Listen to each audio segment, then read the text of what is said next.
नमस्कार प्यारे साथियों, मैं हूं आपका दोस्त कौशल प्रजापति। स्वागत करता हूं आपका अपने यूट्यूब चैनल रोशन मऊ क्लासेस में। दोस्तों, आज की इस वीडियो में आपको क्लास 10th हिंदी का मोस्ट इम्पॉर्टेंट टॉपिक लेकर आया हूं, जो कि आपका बोर्ड परीक्षा में कक्षा 10 की बोर्ड परीक्षा में आपका 2 नंबर का पूछा जाता है। आपके इससे ऑब्जेक्टिव क्वेश्चंस बनते हैं। कैसे क्वेश्चन बनते हैं? आपके ऑब्जेक्टिव क्वेश्चंस बनते हैं आपके 10 नंबर का आता है व्याकरण से। हिंदी व्याकरण से आपका 10 नंबर का पूछा जाता है। तो इस टॉपिक से आपका 2 नंबर क्लियर हो जाएगा अगर आपने ये पढ़ लिया। जो हम आपको छंद लेकर आए, इसमें क्या लेकर आए? छंद क्या होता है। पिछले वीडियो हमने अलंकार बताए थे, रस बताए थे। अगर जिसने नहीं देखा है तो डिस्क्रिप्शन में लिंक मिल जाएगी, वहां से जाकर आप लोग अलंकार और छंद को अपने अच्छे से क्लियर कर सकते हो। अलंकार भी आपका 2 नंबर का आता है और छंद और रस भी आपका 2 नंबर का आ जाता है। और एक टॉपिक है आपका छंद, ये बचा था केवल ग्रामर में, और आगे है तो आपको वीडियो मिलती रहेंगी। तो इसमें आपका छंद होता क्या है? देखिए, छंद होता है, देखिए, जिस रचना में मात्राओं एवं वर्णों की विशेष व्यवस्था होती है। इसमें देखो, मात्राएं भी होती हैं और वर्ण मतलब अक्षर होते हैं, और इनकी विशेष व्यवस्था मतलब सही क्रम से लिखे होते हैं। और संगीतात्मक मतलब एक संगीत से, लयात्मक मतलब एक लय से लिखे हों, तो आपका छंद कहलाता। क्या कहलाता? छंद कहलाता। मतलब लय होनी चाहिए। किसी दोहे में लय होती है, किसी छंद में लय होती है। जैसे रहीमन पानी राखिए, इसमें आपकी क्या है? लय है। मंगल भवन अमंगल हारी, द्रबहुं सुदशरथ अजर बिहारी, इसमें आपका क्या है? लय है और संगीतात्मक व्यवस्था बिल्कुल फिट है, तो आपका छंद कहलाता है। तो आपको छंद समझ में आ गया होगा छंद क्या होता है। अब देखेंगे मात्रा क्या होती है। मात्रा, इसमें छंद में मात्राएं लगती हैं तो होती क्या है? उच्चारण काल में लगने वाले समय को हम मात्रा कहते हैं। अब समय क्या होता है उच्चारण काल में? जैसे आपका ये लिखा है का को बोलने में कितना टाइम लगा? जरा से भी टाइम नहीं लगा, एक भी टाइम नहीं लगा। तो क्या होगा? का, 1 सेकंड का टाइम। अब इसे लिखेंगे का, तो इसमें बड़ा आ की मात्रा आ रही, तो इसमें बोलने में टाइम लग रहा है, तो बोलने में कुछ पल लग रहा है, तो जो पल लग रहा है वही आपका समय लग रहा है, वही आपका मात्रा कहलाती है। क्या कहलाती है? मात्रा आपकी कहलाती है। ठीक, तो आपको मात्रा भी समझ में आ गई होगी। इसके बाद आपका हमने लिया है कि मात्रा के प्रकार। मात्रा आपकी कितने प्रकार की लगती है इसमें छंद में? तो मात्रा आपकी 2 प्रकार की होती है, एक होती है लघु मात्रा, एक होती है दीर्घ मात्रा। लघु मात्रा को हम ह्रस्व भी बोलते हैं और दीर्घ मात्रा को हम गुरु बोलते हैं। क्या बोलते हैं? गुरु बोलते हैं। अब लघु मात्रा का आपका चिन्ह होता है, लघु मात्रा का चिन्ह आपका ये होता है, इसको बोलते हैं हम पूर्ण विराम। क्या बोलते हैं इसको? पूर्ण विराम बोलते हैं। आप लोगों ने हिंदी में देखा भी होगा, ये किसी सेंटेंस, किसी वाक्य के पीछे आपका लगा रहता है पूर्ण विराम। तो लघु मात्रा का चिन्ह आपका ये होता है। ठीक, ये साइन होता है आपका। और दीर्घ मात्रा का साइन आपका ये वाला होता है, एस के तरीके बनता है, ऐसे एस के तरीके आपका साइन बनता है। और जो उसको बोलते हैं वो अवग्रह बोलते हैं। क्या बोलते हैं इसको? इसको हम अवग्रह बोलते हैं। ठीक, इतना क्लियर होगा सभी को। अब देखो, ये जो मात्रा है ये वाली लघु मात्रा आपकी लगती कहाँ पर है? जब आपका छोटा आ की मात्रा दी गई हो, छोटी ई की, छोटा ओ की और री की मात्रा हो, तब आपका ये लघु मात्रा लगती है। और दीर्घ मात्रा मतलब गुरु मात्रा आपकी कब लगती है? जब आपका बड़ा आ दिया हो, बड़ी ई दिया हो, बड़ा ऊ, ए आई ओ औ अंक आहा, ये वर्ड अगर ये शब्द आपके अक्षर दिए हैं तो आपकी वहां पर क्या लगेगी? दीर्घ मात्रा मतलब लघु मात्रा लगेगी। ठीक, ये होता है चिन्ह लघु मात्रा का, अवग्रह बोलते हैं। और संयुक्त व्यंजन से पूर्ण का वर्ण हो, अगर संयुक्त व्यंजन है उससे पूर्ण का वर्ब वर्ण है, तो वहां पर आपकी कौन सी? दीर्घ वाली गुरु मात्रा लगने वाली, अवग्रह चिन्ह लगने वाला है। संयुक्त व्यंजन क्या होता है? जैसे आपका ये का हो गया, अब इसके पीछे ये तो क्वा, तो ये आपका संयुक्त व्यंजन मतलब 2 वर्ड से आपका मिलकर बना है, 2 अक्षर से मिलकर बना है, तो आपका कहलाएगा संयुक्त व्यंजन। तो इसकी आपकी मात्रा क्या होगी? इसको और इसको मिलाकर ये मात्रा लगा दें आप लोग। ठीक, और आप लोग जैसे जैसे ये है, ये लिखा है आपका बच्चा। क्या लिखा है? बच्चा। तो हमने क्या बताया? जब छोटा आ की मात्रा हो तो ऐसे चिन्ह लगाना है ये आपका। अब देखो, अब यहाँ पर आ गया संयुक्त व्यंजन, तो संयुक्त व्यंजन आ गया, तो इसकी और इसकी मात्रा मिला के आप लोगों को ठीक, ये लगाना है। बड़ा चा की मात्रा ये होगी। अब ये चा आएगा, ये वाला चा इसमें शामिल हो जाएगा, तो इसको उठाकर हम लोग ये लगा देंगे। ठीक, जो आधा चा है वो आकर इसमें शामिल हो जाएगा, तो ये आपका क्या अवग्रह चिन्ह लग जाएगा। तो इसका साइन आपका बड़ा चा का ये हो गया, और ये आधा चा इसमें आ गया, तो क्या होगा, ये वाला चिन्ह आपका लग जाएगा। इतना सभी का क्लियर होगा। जैसे आपका और देख लो, ये लिखा है आपका, क्या लिखा है, चच्चा। ठीक, तो सबसे पहले देखो, ये वाला जो चा है वो इसमें शामिल हो जाएगा, तो एक डंडा इसका होगा, तो क्या मिलके हो जाएगा, अवग्रह चिन्ह बना देगा। फिर इसका एक अवग्रह चिन्ह हो जाएगा, तो ये आपका ये मात्रा ऐसे आप लोग लगाते हैं। ठीक, तो इतना सभी को क्लियर होगा। अब बात आती है यति, मतलब विराम क्या होता है। यति को बोलते हैं विराम बोलते हैं। ठीक, देखिए, छंद की लय के प्रवाह में आने वाले विराम को हम यति बोलते हैं। कोई छंद दिया होता है, उसके प्रवाह में आने वाले विराम को हम यति बोलते हैं। जैसे अभी हमने एग्जाम्पल बोला था, कौन सा, मंगल भवन मंगल हारी, तो रहारी हो गया, इसके बाद आपका क्या आएगा, विराम चिन्ह आएगा। तो यही होता है आपका यति। यही क्या होता है, आपका विराम चिन्ह होता है। ठीक, तो आपको यति विराम भी समझ में आ गया होगा।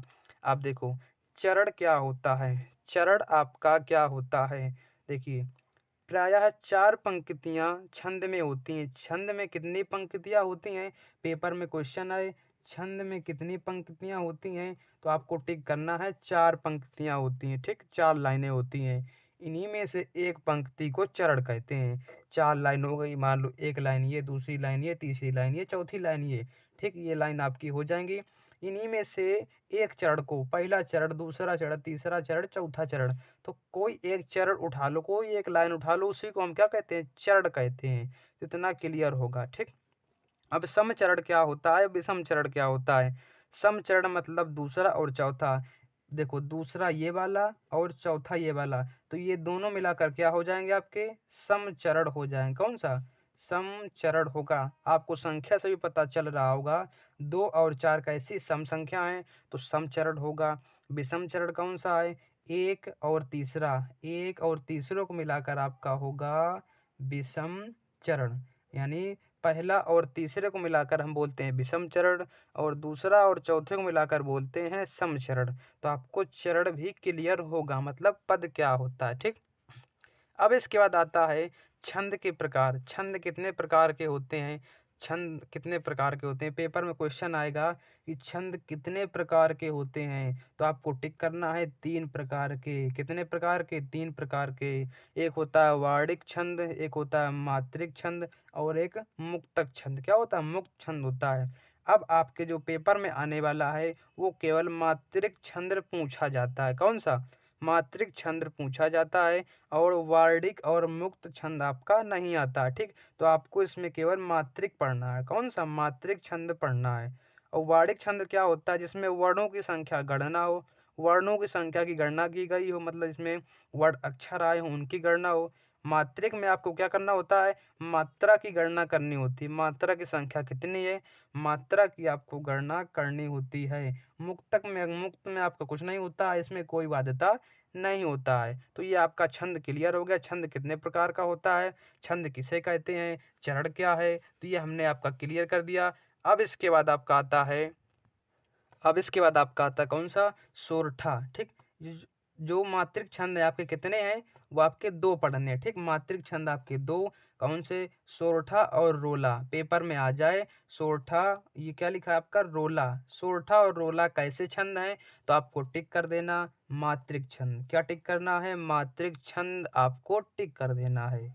इसके बाद आपका सोरठा। सोरठा कैसा छंद है, तो ये आपका विषम मात्रिक छंद है। पेपर में आए कि सोरठा आपका कैसा छंद है, तो आपका विषम मात्रिक छंद है, तो ये टिक कर देना। अब सोरठा होता क्या है, सोरठा कैसे पहचानेंगे, तो यह दोहे का उल्टा होता है। देखिए, जो दोहा है, जो दोहा है वो आपके इस बोर्ड एग्जाम में नहीं पूछा जाता है, तो इसलिए दोहा को आपको नहीं पढ़ना है। हमें बिल्कुल पॉइंट वाली चीज़ें पढ़नी है, जो कि बोर्ड एग्जाम में मोस्ट इम्पोर्टेंट है।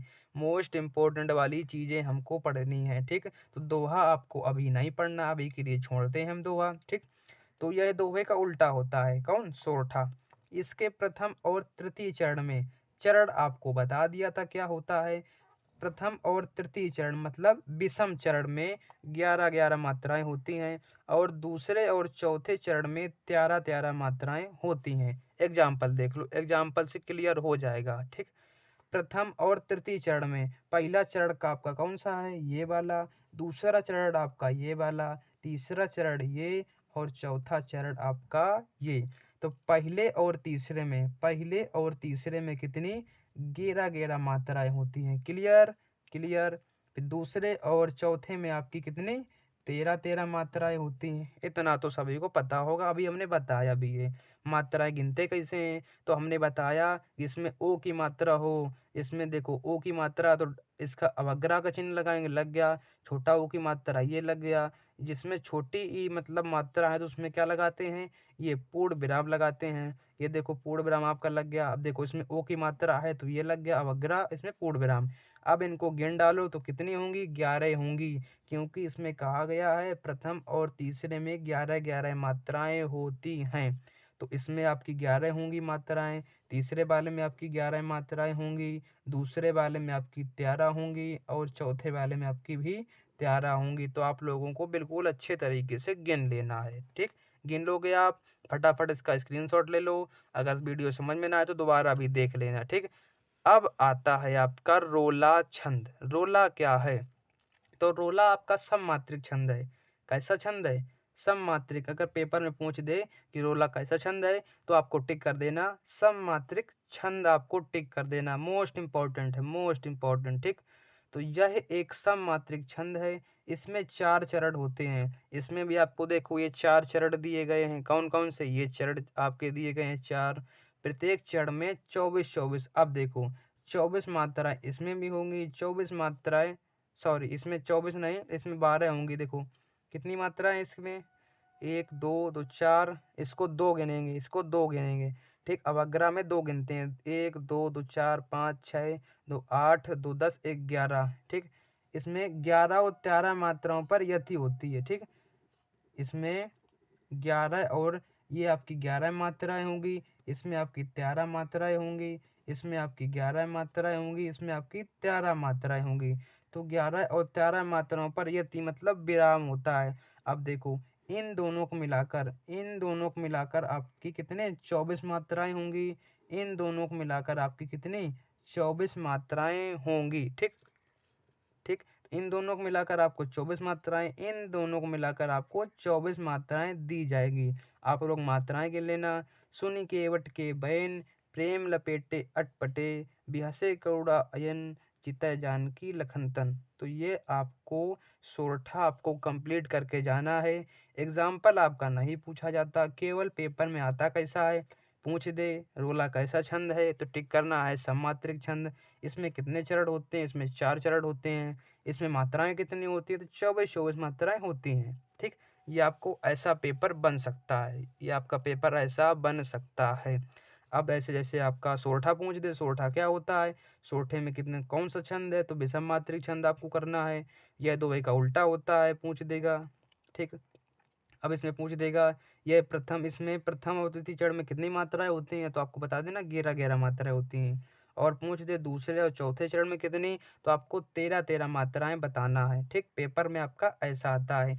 तो ये जो है आपका ये कौन सा सोरठा और रोला, ये आपका होता है बिल्कुल कंप्लीट। इसको पढ़ के आप लोग 2 नंबर बिल्कुल अच्छे से पा सकते हो, अगर अच्छे से पढ़ा है, अगर अच्छे से पढ़ा है। और हमारी जो क्लासें चल रही हैं हमारे रोशन मूक क्लासेस यूट्यूब चैनल पर, तो कौन कौन सी क्लासें चलती हैं तो सभी को पता होंगी, सुबह आपकी चलती है, सुबह आपकी 6 बजे चलती है। कौन सी, साइंस की क्लास, सुबह 6 बजे चलती है साइंस की क्लास, जिसमें कक्षा 9 और 10 चलता है। ठीक, कक्षा 9 और 10 वालों के लिए। फिर इसके बाद आपको शाम की क्लासें चलती हैं, शाम के 7 बजे से चलती हैं। शाम के 7 बजे कौन सी क्लास चलती है, आपकी इंग्लिश की क्लास चलती है, वो भी कक्षा 9 और 10 वालों के लिए है। ठीक, इसके बाद शाम के 8 बजे एक क्लास और चलती है।